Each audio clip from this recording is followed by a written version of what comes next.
Electoral bond आजाद हिंदुस्तान का सबसे बड़ा घोटाला, सबसे बड़ा भ्रष्टाचार है।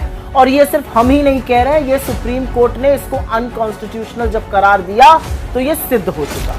असलियत यह है कि एसबीआई ने जो नाम सामने किए हैं वो एक के बाद एक मोदी सरकार की कलई खोल रही है। अव्वल तो 6 साल के बॉन्ड का पैसा आया, विवरण और ब्यौरा सिर्फ 5 साल का ही दिया गया है। लेकिन जो बात उभर के आ रही है, सिक्के के 2 पहलू इसमें समझ में आ रहे हैं। एक है चंदा दो धंधा लो, लोग भाजपा को भर भर के पैसे दे रहे हैं और फिर वही भारतीय जनता पार्टी की सरकार उन लोगों को तमाम प्रोजेक्ट्स और तमाम योजनाएं दे रही है। दूसरा जो सिक्के का पहलू है वो है छापा वसूली।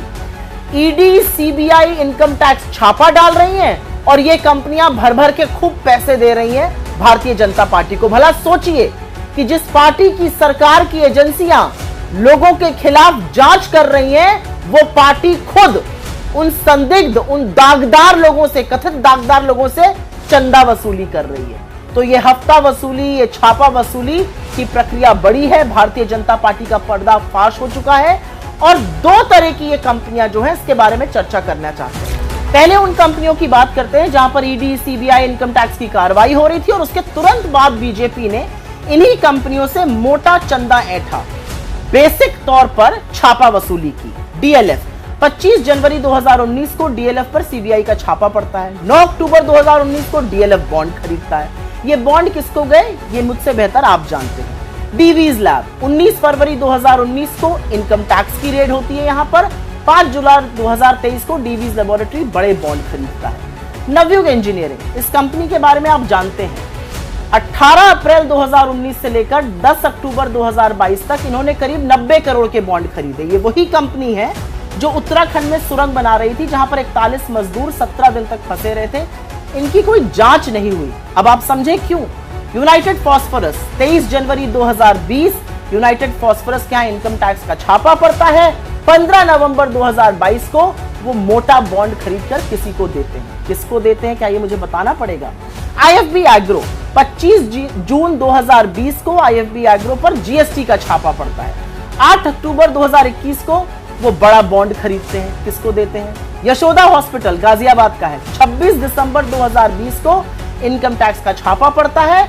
अप्रैल 2021 से लेकर अक्टूबर 2022 तक इन्होंने 162 करोड़ के बॉन्ड खरीदकर एक पॉलिटिकल पार्टी को दिए।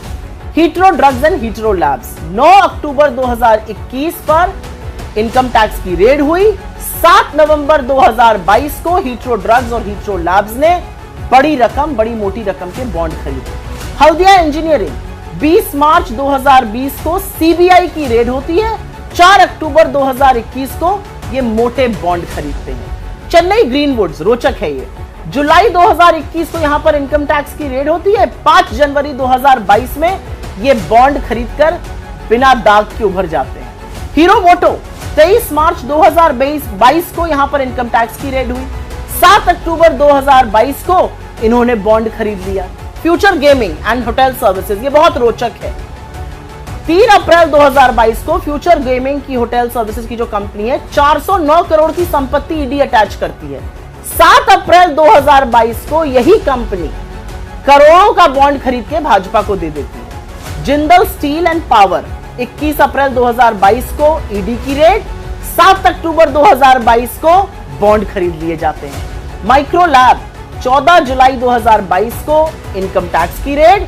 10 अक्टूबर 2022 को बॉन्ड खरीदे जाते हैं। क्या मैं बताऊं किसको दिए गए। एनसीसी 15 नवंबर 2022 को एनसीसी पर इनकम टैक्स की रेड होती है और नवंबर 2022 में भी एनसीसी बड़े बॉन्ड खरीदती है। कल्पतरु प्रोजेक्ट 4 अगस्त 2023 को इनकम टैक्स की रेड। 10 अक्टूबर 2023 को कल्पतरु प्रोजेक्ट बड़े बॉन्ड खरीदता है। डॉक्टर रेड्डीज लैब 13 नवंबर 2023 को डॉक्टर रेड्डीज पर इनकम टैक्स की रेड पड़ती है। 17 नवंबर 2023 को डॉक्टर रेड्डीज बॉन्ड खरीदकर एक पॉलिटिकल पार्टी को देता है। शिरडी साई इलेक्ट्रिकल 19 दिसंबर 2023 को इनके ऊपर इनकम टैक्स की रेड पड़ती है। 11 जनवरी 2024 को ये भी बॉन्ड खरीदकर सुरक्षित हो जाते हैं। और ऑरबिंदो फार्मा 10 नवंबर 2023 में इनके एमडी गिरफ्तार होते हैं। 15 नवंबर 2023 में इनका बॉन्ड खरीदकर दामन साफ हो जाता है। ये फलसफा है। अब उन कंपनियों की बात करते हैं जहां पर चंदा दो धंधा लो शुरू हुआ। मेगा इंजीनियरिंग, अप्रैल 2023 में मेगा इंजीनियरिंग ने करोड़ों का चंदा भारतीय जनता पार्टी को दिया, कुछ अनुमान से 1200 करोड़ का। 14,400 करोड़ के प्रोजेक्ट मिले हैं इनको। फिर सीरम इंस्टीट्यूट की बात करते हैं जिन्होंने कोविशील्ड बनाई थी। 18 अगस्त 2022 को एक ही दिन में वो 52 करोड़ का चंदा देते हैं। 22 अगस्त को मोदी जी उनके वहां जाते हैं, मिलते हैं और कोविड वैक्सीन पर उनकी मोनोपोली बनी रहती है। चंदा दो धंधा लो। वेदांता 400 करोड़ का इलेक्टोरल बॉन्ड दिया और बदले में बीपीसीएल में हिस्सेदारी सौंपने का सारा इंतजाम भारतीय जनता पार्टी की सरकार ने कर लिया।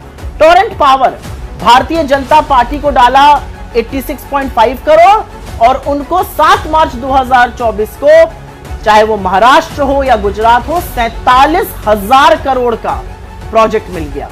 आईआरबी इंफ्रा, जुलाई 2023 में करोड़ों का चंदा बीजेपी को दिया। सरकार की ओर से कुछ ही महीनों में लगभग 6,000 करोड़ का प्रोजेक्ट मिला। बात यहां पर खत्म नहीं होती है। अब आते हैं एप्को इंफ्रा पे। 10 अक्टूबर 2022 को एप्को इंफ्रा बड़े बॉन्ड खरीदती है और फिर एप्को इंफ्रा को 9,000 करोड़ के टेंडर सरकार द्वारा मिल जाते हैं। वंडर सीमेंट नाम की एक कंपनी है, नवंबर 2023 में बॉन्ड खरीदती है। 6 जनवरी 2024 को गुजरात में एक नई सीमेंट फैक्ट्री खोलने का ऐलान करती है। ब्राइट स्टार इन्वेस्टमेंट, ये भी बड़ा रोचक है। 6 मई 2019 को बॉन्ड खरीदती है और उसके बाद 2022 में असम की सरकार उनके साथ एमओयू साइन करती है कोई मेडिकल फैसिलिटी को बढ़ाने के लिए। और उसके बाद बात करनी पड़ेगी बड़े बड़े ग्रुप्स की, उसमें से एक मित्तल ग्रुप है, बड़े बॉन्ड दिए। अब विश्व की सबसे बड़ी स्टील फैक्ट्री इस समय गुजरात में बनाई जा रही है। मोटे तौर पर यह पूरी तरह से साफ है कि चंदा लिया भारतीय जनता पार्टी ने, धंधा दिया उनकी सरकार ने।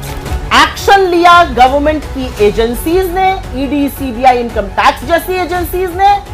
मोटी रकम, मोटा माल कमाया बीजेपी ने, मोदी जी की बीजेपी ने।